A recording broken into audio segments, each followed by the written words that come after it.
This is our aspiration room where patients undergo the aspiration cytology examination while seated on a chair. We ask patients to look up at the ceiling. This posture keeps the thyroid mass stable. The probe is covered with a condom. Abundant gelatinous antibacterial agent is used as ultrasound jelly. Then, we explore the area by moving the ultrasound probe to detect the thyroid nodule and press it using the probe. Next, we insert the needle. When we insert the needle for a deep nodule, the angle between the needle and the probe should be narrow. For a superficial nodule, the angle should be wider. Samples are mainly obtained by cutting the tissue. It is effective to make a piston movement as soon as possible. Negative pressure is not very important. We recommend negative pressure below 0.3 milliliters and aspiration time up to 3 seconds. After the piston movement, we release the pressure and extract the needle.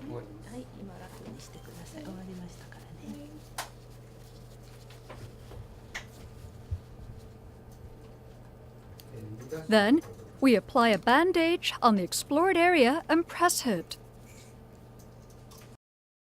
The sampling site is very important. The needle tip must remain within the nodule and not protrude beyond it during the piston movement.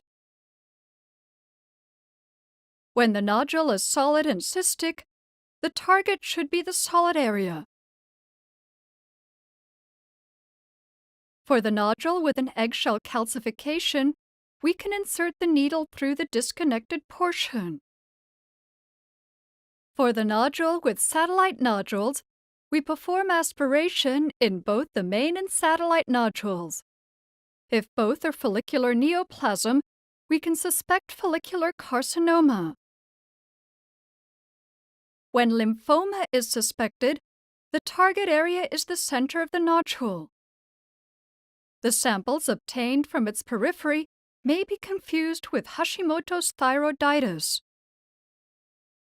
When anaplastic carcinoma is suspected, the target area is the nodule periphery. This is because anaplastic carcinomas tend to be massively necrotic.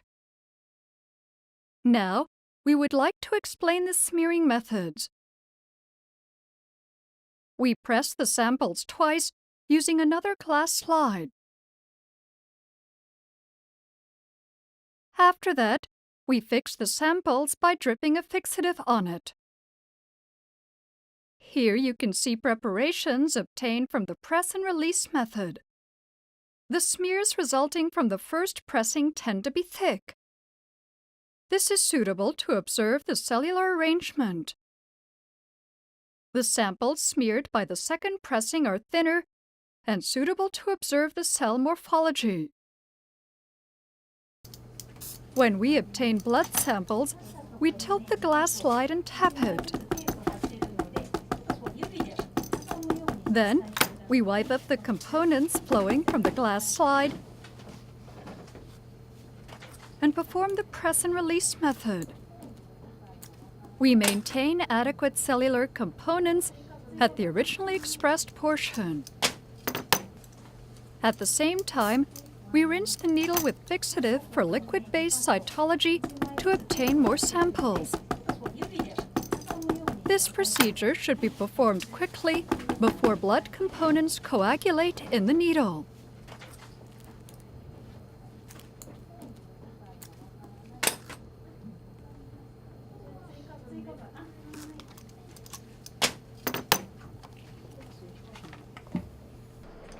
When we aspirate fluid samples, we slowly tilt the glass slide, remove the excess material,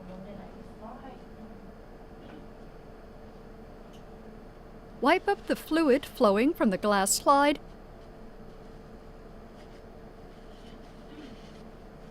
and then perform the press and release method. For fixation, we wait for some seconds until the cellular components adhere to the glass slide. For fluid materials, liquid-based cytology is also recommended, instead of conventional preparations.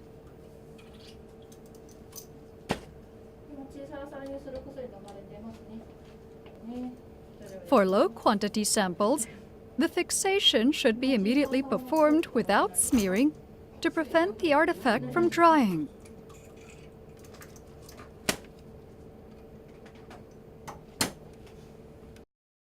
Biochemical measurement using needle washout fluids may be more useful than aspiration cytology.